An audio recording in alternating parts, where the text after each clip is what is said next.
ମୁଁ ଶ୍ରୀମତୀ ବାସନ୍ତୀ ଦାସ, ଅବହେଳିକା ସାହିତ୍ୟ ସଂଗଠନ ସଭାପତି। ମୁଁ ରେବତୀ ଚ୍ୟାନେଲକୁ ସ୍ୱାଗତ କରୁଛି। ମୋର ଆଜିର କବିତା ଗହ୍ମା ପର୍ବ।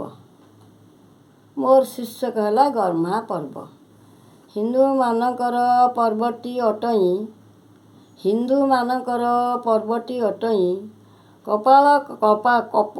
କପଳ କଳ୍ପିତ ନୁହେଁ। ଆମ ପରମ୍ପରା ସେପାଇଁ ବିଶ୍ୱରେ ଏକଥା ଜଗତ କହେ। ଆମ ପରମ୍ପରା ସେପାଇଁ ବିଶ୍ୱରେ ଏକଥା ଜଗତ କହେ। ଦେବକୀ ମାତାଙ୍କ ସପ୍ତମ ସନ୍ତାନ ରୋହିଣୀ ଗର୍ଭେ ସ୍ଥାପନ। ବଳରାମ ରୂପେ ଜନ୍ମ ଲଭିଲେ ରୋହିଣୀ ଗର୍ଭରୁ ସେଇ। ରୋହିଣୀ ରାଣୀକି ରୋହିଣୀ ଗାଭିଏ କହିପାରେ ନାହିଁ କେହି। ସେହିଦିନ ଥିଲା ଗହ୍ମା ପୂର୍ଣ୍ଣମୀ ତ ପାଳୁଅଛୁ ଆମେ ତହିଁ। ନନ୍ଦ ରାଜା ପାଇ ଗୁହାଳ ଭିତରୁ ପାଳିଲେ ଉତ୍ସବ ସେଇ। ନନ୍ଦ ରାଜାଙ୍କର ପାଳିତ ପୁଅ ଯେ କୃଷ୍ଣ ବଳରାମ ଦୁଇ ଭାଇ। ଗୋପ ଓ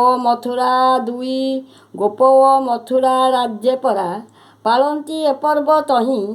ଗୁଜୁରାଟେ ପରା ଗୁଜୁରାଟୀମାନେ ରୂପା ସୁନା ରାକ୍ଷୀ କରି ଜୋଇଁମାନଙ୍କୁ ତ ଦିଅନ୍ତି ଉପହାର। ଯାନ୍ତି ଭାର ଥୋର ଧରି। ଶ୍ରୀକ୍ଷେତ୍ର ଧାମରେ ବଳଭଦ୍ର ଜନ୍ମ ପାଳନ ହେଉଛି ପରା। ଶ୍ରୀକ୍ଷେତ୍ର ଧାମରେ ବଳଭଦ୍ର ଜନ୍ମ ପାଳନ ହେଉଛି ପରା।